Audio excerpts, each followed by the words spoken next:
नमस्कार दोस्तों, आप सभी दर्शकों का बहुत बहुत स्वागत है हमारे आज के इस वीडियो में।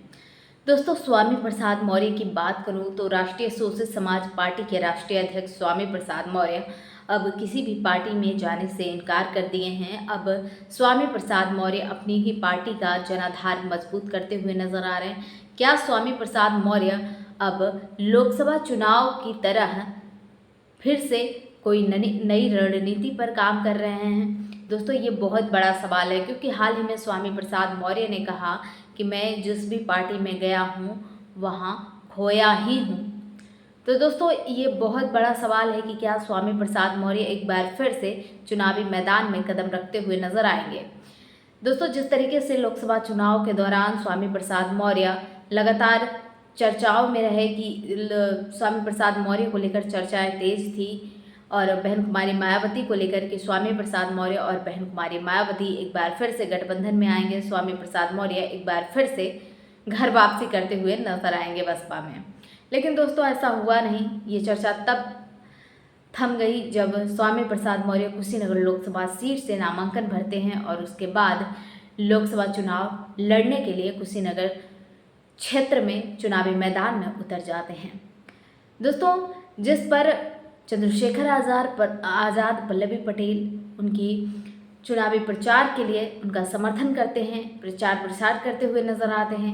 हालांकि उसका कोई खास रिजल्ट देखने को नहीं मिला। स्वामी प्रसाद मौर्य जिस तरीके से दलित, पिछड़े, अल्पसंख्यक की राजनीति करते हैं, वो कहीं ना कहीं स्वामी प्रसाद मौर्य और पल्लवी पटेल और चंद्रशेखर आज़ाद, अगर बहन कुमारी मायावती मौका नहीं देती हैं स्वामी प्रसाद मौर्य को, तो फिर हो सकता है ये तीनों पार्टियां मिलकर कोई बड़ा खेल करते हुए नजर आए।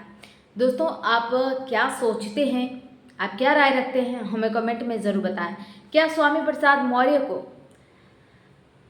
जिस तरीके से कुशीनगर लोकसभा सीट पर अपने दम पर चुनाव लड़ते हुए नजर आए, कहीं एक बार फिर से अगर अपनी ही पार्टी से चुनाव लड़ते हैं तो क्या समीकरण बनता है नजर आएगा?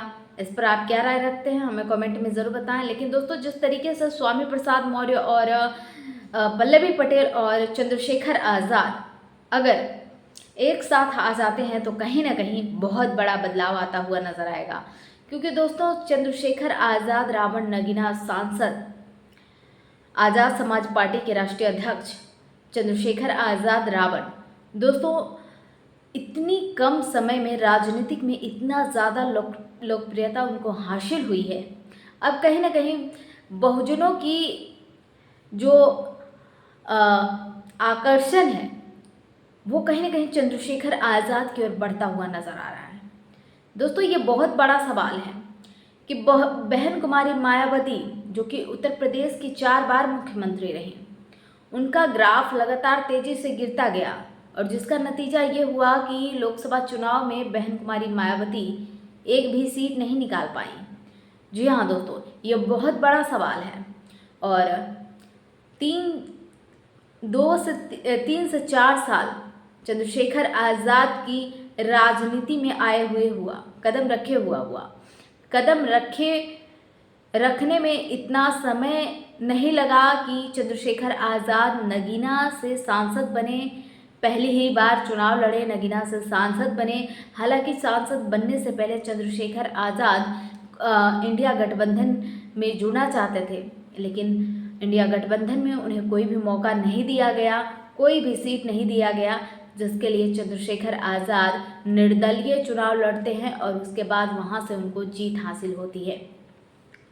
तो दोस्तों, स्वामी प्रसाद मौर्य एक बार फिर से चुनावी मैदान में उतरने का प्लान बना रहे हैं, अपनी रणनीति पर काम करते हुए नजर आ रहे हैं। माना जा रहा है कि चंद्रशेखर आज़ाद, पल्लवी पटेल और स्वामी प्रसाद मौर्य अगर गठबंधन में आते हैं तो फिर एक बार फिर से बड़ा बवाल होगा उत्तर प्रदेश की सियासत में।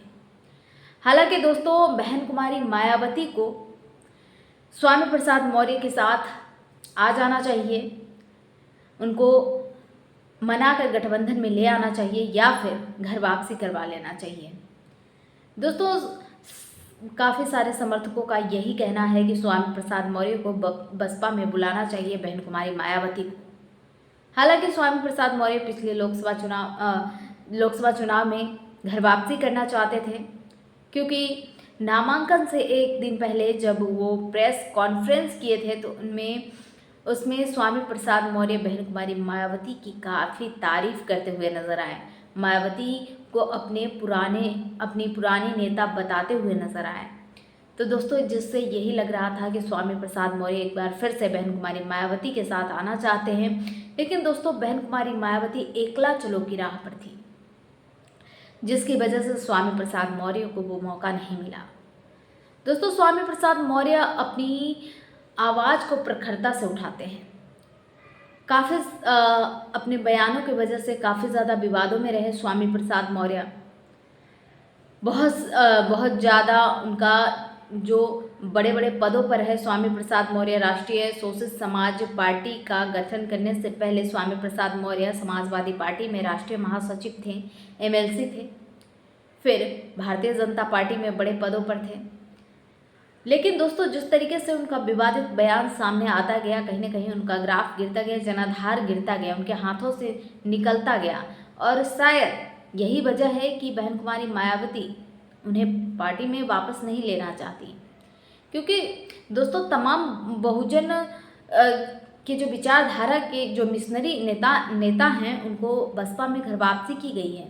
बात करूँ जयप्रकाश सिंह की, तो जयप्रकाश सिंह 6 साल से बसपा से दूर रहे थे, लेकिन उन्होंने बसपा की सदस्यता को ग्रहण कर लिया है और एक बार फिर से बसपा के कार्यकर्ता के तौर पर चुनावी जनसभाएं, चुनावी रैलियां करते हुए नजर आ रहे हैं।